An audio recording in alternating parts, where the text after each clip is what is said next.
பகுதி 1. நிதிக்குருவிகள் புரிதல். நிதிக்குருவிகள் என்பது ஒரு தரப்பினரால் வைச்சிருக்கப்படும் நிதி சொத்தை பிரதிநிதித்துவப்படுத்தும் ஒப்பந்தங்கள் மற்றும் இன்னொரு தரப்பினரால் செலுத்த வேண்டிய நிதி பொறுப்புகள் ஆகும். இந்த கருவிகள் பல்வேறு சொத்துக்களை வாங்குதல், விற்பனை செய்தல் மற்றும் வர்த்தகம் செய்வதை எளிதாக்கின்றன. இதனால் நிதி சந்தைகள் செயல்படுகின்றன. அவை எந்தவொரு பொருளாதாரத்தின் முதுகெலும்பாகும். உபரி மூலதனத்தை கொண்டவர்களிடமிருந்து வளர்ச்சி மற்றும் மேம்பாட்டுக்கு தேவைப்படுபவர்களுக்கு நிதியை வழங்குகின்றன. அனுபவம் வாய்ந்த முதலீட்டாளர்கள் முதல் தொடக்கநிலையாளர்கள் வரை நிதி உலகில் பங்கேற்க விரும்பும் எவருக்கும் நிதி கருவிகளை புரிந்து கொள்வது மிக முக்கியம்.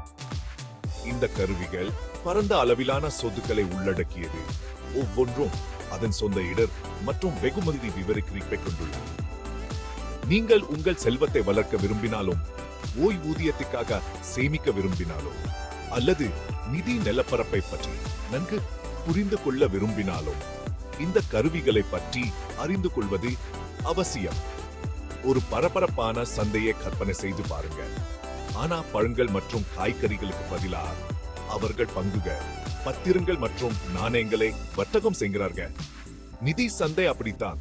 தனிநர்கள் மற்றும் நிறுவனங்கள் பல்வேறு நிதி கருவிகளை வாங்கி வைக்கும் ஒரு மாறும் இடம். எந்த ஒரு சந்தையும் போலவே தகவலறிந்த முடிவுகளை எடுக்க வர்த்தகம் செய்யப்படும் பொருட்களை புரிந்து கொள்வது அவசியம். பகுதி சந்து. நாணய சந்தையை செல்லவும். நாணயங்கள் வெவ்வேறு நாடுகளில் பொருட்கள் மற்றும் சேவைகளுக்கான பரிமாற்ற ஊடகமாகும். அந்நிய செலாவணி சந்தை அல்லது கேபோரெக்ஸ் என்பது இந்த நாணயங்கள் வர்த்தகம் செய்யப்படும் இடமாகும். இது வாரத்தில் 5 நாட்கள் 24 மணி நேரமும் செயல்படும் உலகளாவிய சந்தையாகும். நாணயங்கள் ஜோடிகளாக வர்த்தகம் செய்யப்படுகின்றன. ஒரு நாணயத்தின் மதிப்பு மற்றொன்றின் அடிப்படையில் வெளிப்படுத்தப்படுகிறது. உதாரணமாக, ஒரு யூரோவை வாங்க எத்தனை அமெரிக்க டாலர்கள் தேவை என்பதை EUR/USD மாற்று வீதம் உங்களுக்கு கூறுகிறது. பொருளாதார வளர்ச்சி, வட்டி விகிதங்கள் மற்றும் அரசியல் ஸ்திரத்தன்மை போன்ற காரணிகளின் அடிப்படையில் நாணய மதிப்புகள் தொடர்ந்து ஏற்ற இறக்கமாக இருக்கும். நாணய வர்த்தகம் லாபகரமாக இருக்கும். அதே வேளையில் இது மிகவும் ஊகமானது மற்றும் சந்தை இயக்கவியல் பற்றிய ஆழமான புரிதலை கோருகிறது. வட்டி வீத வேறுபாடுகள் மற்றும் பொருளாதார குறிகாட்டிகள் போன்ற காரணிகள் நாணய மதிப்புகளை கணிசமாக பாதிக்கலாம். அறிவு உண்மையிலேயே சக்தியாக இருக்கும். நாணய சந்தையில் செல்வதன் சாராம்சம் இதுதான். பகுதி 6. டெரிவேட்டிவ்ஸ். ஒரு நெருக்கமான தோற்றம்.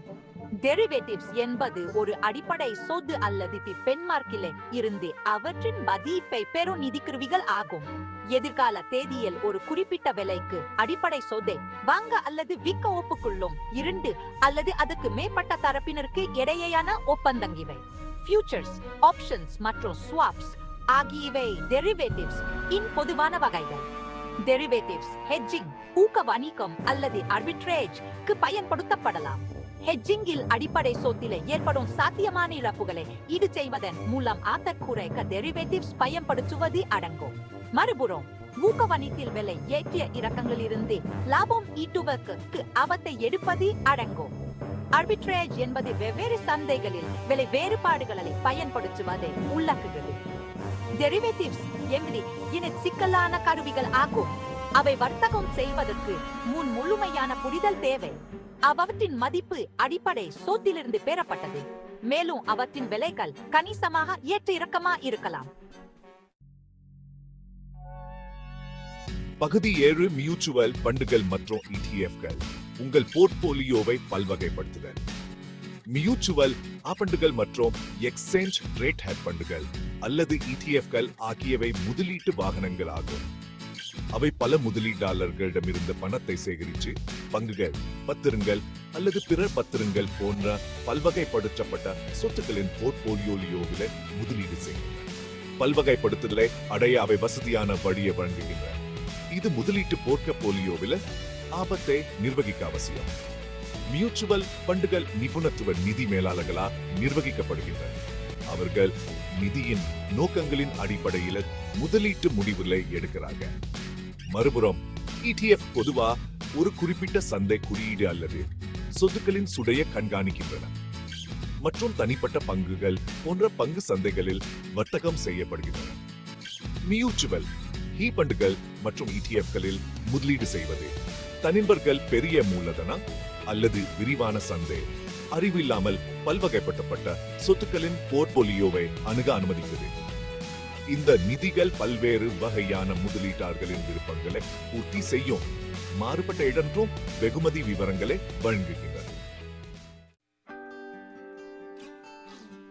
பகுதி 8 ரியல் எஸ்டேட் ஒரு பாரம்பரிய முதலீடு. குடியிருப்பு, வணிக மற்றும் தொழில்துறை சொத்துக்களை உள்ளடக்கிய ரியல் எஸ்டேட் நீண்ட காலமாக பிரபலமான முதலீட்டு வரியாக உள்ளது. வாடகை வருமானம் அல்லது மூலதன பாராட்டை உருவாக்கும் நோக்கத்துடன் இயற்பியல் சொத்தை வாங்குவது இதில் அடங்கும்.